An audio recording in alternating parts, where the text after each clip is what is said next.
भीड़ इतनी उग्र हो जाती है कि इसके बाद चाहे संसद भवन हो, सुप्रीम कोर्ट हो, प्रधानमंत्री का आवास हो, गृह मंत्री का आवास हो, या फिर जो भी नेता दिखाई दे रहा था उसको मार रहे थे, पीट रहे थे। हद तो तब हो जाती है जब पूर्व प्रधानमंत्री की पत्नी को भी जिंदा जलाकर मौत के घाट उतार दिया जाता है। आज की जो सच्ची घटना है ये पड़ोसी मुल्क नेपाल की है। दरअसल नेपाल की सरकार ने 28 अगस्त 2025 को एक आदेश जारी किया था कि मेटा सहित 26 ऐसी कंपनियां हैं जिन्होंने संचार एवं सूचना प्रौद्योगिकी में रजिस्ट्रेशन नहीं कराया है, और इनको 7 दिन का समय दिया गया था कि ये अपना रजिस्ट्रेशन कराएं, दुरुस्त कराएं, जो भी इनकी एक प्रक्रियाएं थी उस प्रक्रिया के तहत। आखिरकार 7 दिन कैसे बीत जाते हैं पता ही नहीं चलता। 2 सितंबर 2025 को ये मियाद जो रखी हुई थी सरकार द्वारा नेपाल की, ये मियाद भी खत्म हो जाती है। और इसके बाद फिर 3 सितंबर 2025 को पूरे देश में सोशल मीडिया के अलग अलग प्लेटफॉर्म, चाहे वो यूट्यूब हो, चाहे वो फेसबुक हो, या फिर इंस्टाग्राम हो, या एक्स सहित, ये सभी बंद कर दिए गए। नेपाल की आबादी लगभग बताई जाती है 3 करोड़ के आसपास, और 3 करोड़ की आबादी का 90% लोग सोशल मीडिया के ऐसे 26 प्लेटफॉर्म का इस्तेमाल कर रहे थे। बस उनमें गुस्सा आने लगता है। लेकिन जिस वक्त ये आदेश दिए गए थे, 7 दिन का समय दिया गया था, इसी 7 दिन के दौरान ही पिछले कई दिनों से 2 हैशटैग चल रहे थे। एक हैशटैग का नाम था नेपो किड और दूसरे का नाम था नेपो बेबीज। नेपो बेबीज के नाम से जब ये था तो इसके हिसाब से फिर उन्होंने इस बीच में बड़ी संख्या में लोगों ने एक रिसर्च कर रखा था, और रिसर्च के माध्यम से ये बताने की कोशिश की गई थी कि हमारे देश के जो 10% से ज्यादा बेरोजगारी की चल रही है, साथ ही देश की आबादी का जो 20% लोग हैं, 100 में से 20 लोग, उनके पास पूरे देश की आधी से ज्यादा संपत्ति है। यानी कि बाकी के जो 80% लोग हैं वो तो गरीबी की जिंदगी जी रहे हैं, मेहनत मजदूरी कर रहे हैं। बाकी देश पर तो 20% लोगों ने कब्जा कर रखा है। अब इनके पास चाहे बहुत सारी प्रॉपर्टी भी है, इनके पास ऑटोमोबाइल्स एजेंसियां हैं, इनके पास शॉपिंग कॉम्प्लेक्स हैं, होटल हैं, स्कूल हैं, बिजनेस हैं बड़े बड़े, और इनके बारे में खासकर नेताओं के नाम लिखकर, ये फला नेता, इसके पास इतनी संपत्ति है, इसका बेटा विदेश में है, इसके पास ये वाली गाड़ी है। छोटी से छोटी जानकारी जब लोगों ने देनी शुरू कर दिया, 7 दिन का समय था। अब 7 दिन के बाद, यानी कि जैसे ही ये सोशल मीडिया के जो 26 प्लेटफॉर्म थे, इन पर बैन लग जाता है, रोक लग जाती है, स्टॉप लग जाता है, तो ये बात घर घर में पहुंच जाती है। कहते हैं कि माउथ एडवर्टीजमेंट जो होता है उसका असर कुछ ज्यादा होता है। यानी कि मुंह से निकली हुई बात, यदि हम टीवी पर निकलने वाले किसी विज्ञापन को देखते हैं तो शायद उसका इतना प्रभाव नहीं होता जो बात मुंह से कही जाती है कि फला व्यक्ति के पास तो इतनी संपत्ति है, उसके पास तो इतनी दौलत है, हम लोग मजदूरी कर रहे हैं, वो लोग इतना पैसा कमा रहे हैं, फला मंत्री के इतने बच्चे हैं, वो वहां विदेश में हैं, वो विदेश घूम रहे हैं, उनके पास महंगी महंगी गाड़ियां हैं, उनके पास ये प्रॉपर्टी है। इस तरह का लोगों ने जब आपस में एक दूसरे से कहना शुरू कर दिया। साथ ही 2 ऐसे युवा थे, हालांकि उनकी उम्र 1997 से वो पहले ही पैदा हुए थे, जिनमें एक काठमांडू के मेयर होते हैं, नाम उनका बालेन शाह होता है, और दूसरे सुदुन गुरुंग होते हैं। इन्होंने, ये सुदुन गुरुंग जो होते हैं, ये हैम नेपाल करके एक एनजीओ है, उसको चलाते हैं। इन दोनों ने अपने अपने हिसाब से मैसेज डिस्प्ले किए, लोगों को भेजे, बताया और संदेश दिया। उन्होंने ही कुछ ऐसे कहा था कि 1997 के बाद से लेकर साल 2012 तक जो पैदा हुए हैं उनको सड़कों पे आना चाहिए, उन्हें अपनी बात रखनी चाहिए। बहुत हो चुका है ये सब लूट खसोट, ये सब चीजें। इतना बस कहना था कि ये 5, 6, 7 सितंबर यूं तो ऐसे ही निकल रहा था, ऐसा लग रहा था कि बिल्कुल शांति बनी हुई है, सब कुछ ठीक चल रहा है। लेकिन जैसे ही 8 सितंबर आता है, 8 सितंबर 2025, लोग नहीं बल्कि युवा सड़कों पे उतरना शुरू हो जाते हैं, बड़ी संख्या में, इतनी संख्या कि उनके सर ही सर दिखाई दे रहे थे। अब चाहे वो काठमांडू हो, चाहे वो पोखरा हो, चाहे बुटबुल हो, चाहे हवा हो, चाहे भरतपुर हो, इटाहारी हो, दमक, ऐसे शहरों में युवा इकट्ठा होना शुरू हो जाते हैं। बड़ी संख्या में जब इकट्ठा हो रहे थे, उसके बाद वो सरकार विरोधी नारे लगा रहे थे, और नारे लगाते लगाते वो संसद भवन तक पहुंच जाते हैं। कुछ युवाओं ने संसद भवन के अंदर प्रवेश करने की कोशिश की तो उन्हें रोकने की कोशिश की गई।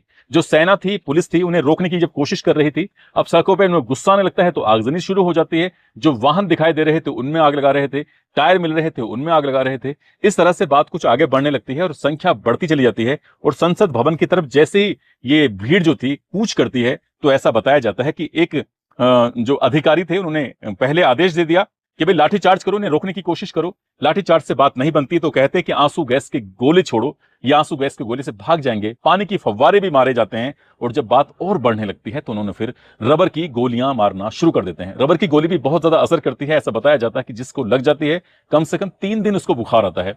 रबर की गोलियां मारी जाती हैं, और इसी बीच में एक डीएसपी साहब ऐसे होते हैं, उन्होंने ये आदेश कर दिया कि ये नहीं रुक रहे हैं तो गोलियां चलाना शुरू कर दो। अब ऐसे 1-2 बार में जब गोलियां चलनी शुरू हो जाती हैं, पुलिस लगातार धू धू करके गोली चला रही थी।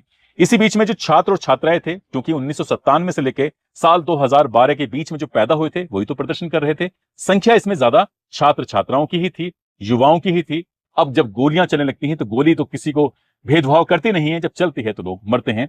और देखते ही देखते 18 युवाओं को गोली लग जाती है, वो मौके पर मारे जाते हैं। 2 युवा ऐसे थे, ये सुनसरी एक जगह लगती है, वहां मारे जाते हैं। बस इतना था, और इतना ये बहुत ज्यादा हो चुका था। 400 ऐसे थे जो गंभीर रूप से घायल हो चुके थे। हालांकि उनके उपचार के लिए हॉस्पिटल पहुंचाने की कोशिश की गई। अब ये बात पूरे देश भर में फैल जाती है, पूरे नेपाल में फैल जाती है। अब सरकार पर दबाव बढ़ने लगता है। आखिरकार सरकार ने 8 सितंबर 2025 की शाम को ही अपना जो आदेश था उसको वापस ले लिया कि 26 प्लेटफॉर्म जो सोशल मीडिया के हैं, हमने उनसे बैन हटा दिया गया है। अब नहीं, अब कोई दिक्कत नहीं है, जैसे थे वैसे ही चलते रहेंगे। लेकिन तब तक बहुत देर हो चुकी थी, इतनी देर हो चुकी थी कि जब अगली तारीख आती है, अगला दिन निकलता है, तो सेना को पीछे हटना पड़ जाता है, पुलिस को पीछे हटना पड़ जाता है, और संसद भवन पर कब्जा कर लिया जाता है। लूटपाट हो जाती है, उसके अंदर जो सामान रखा होता है उसको ले लेकर जो युवा थे, जो वैसे लोग थे उपद्रवी टाइप के, वो भाग रहे थे, क्योंकि प्रदर्शनकारियों में उपद्रवी भी तो शामिल हो जाते हैं। उसके बाद फिर आगजनी शुरू हो जाती है और संसद भवन को पूरे आग के हवाले कर दिया जाता है।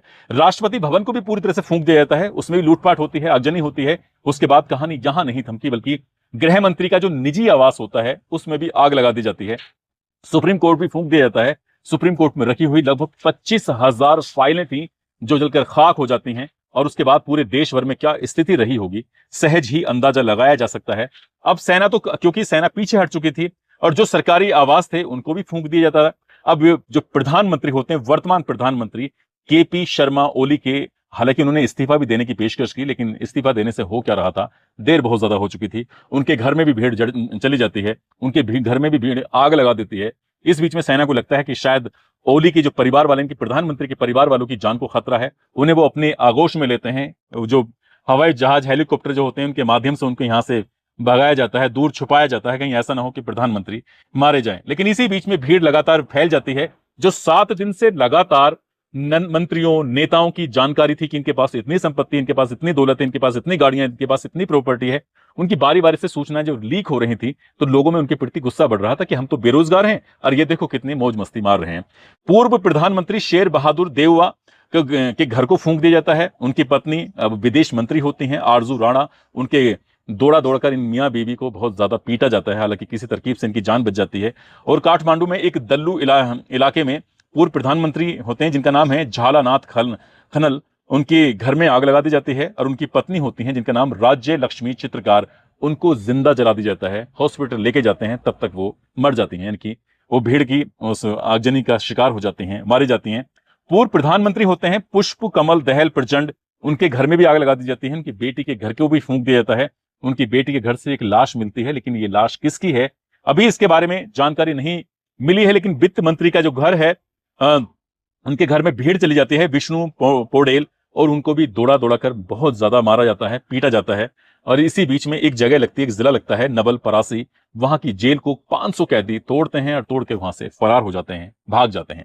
लेकिन बात यही नहीं थमती, नेताओं के घरों को ढूंढा जाता है, नेताओं की दुकानों को, नेताओं के स्कूलों को, नेताओं के कॉलेजों को, नेताओं के बिजनेस व्यापारों को ढूंढा जाता है, उनके घरों को ढूंढा जाता है। सब में आग लगा रहे थे लोग, ये कहते हुए कि चोरों गद्दी छोड़ो। और साथ ही वो ये भी कह रहे थे कि सब इक्वल होने चाहिए, बराबर होने चाहिए, जितने भी तुमने लूट खसोट की है कुछ भी नहीं। हद तो तब हो जाती है जब सरकारी कार्यालयों को भी पकड़ा जाता है, उनको में भी आगजनी कर दी जाती है, उन्हें भी पूरी तरह से बर्बाद कर दिया जाता है। 9 सितंबर 2025 की शाम होते होते रात हो जाती है। 10 बजे के आसपास सेना फिर से ताकत में आती है, फिर से भीड़ को रोकने की कोशिश करती है।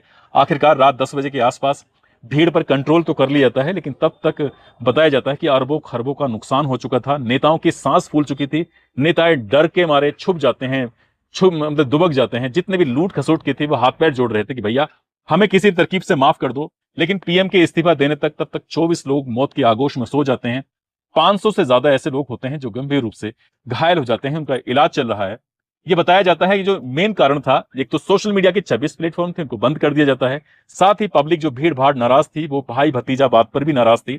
उन्होंने कहा कि नेताओं के पास, उनके रिश्तेदारों के पास, उनके बच्चों के पास सब सुख सुविधाएं हैं, वो हेलीकॉप्टर में घूमते हैं, विदेशों में घूमते हैं, महंगी गाड़ियों में घूमते हैं, ब्रांडेड कपड़े पहनते हैं, सब कुछ अच्छी जिंदगी जी रहे हैं। यानी कि जो भी इनके पास 20% ऐसे जो देश के लोग हैं, बस वही मौज मस्ती कर रहे हैं, 80% तो परेशान है। इस बात को भी लेकर गुस्सा था। ये देश कम से कम 10 साल पीछे चला गया है, और 10 साल पीछे जाने का मतलब है कि बहुत बड़ा नुकसान हो गया है। बस इन्होंने ये सोशल मीडिया के प्लेटफॉर्म को बंद करने का आदेश ऐसा किया कि देश में पूरी तरह से हाहाकार की स्थिति मच गई।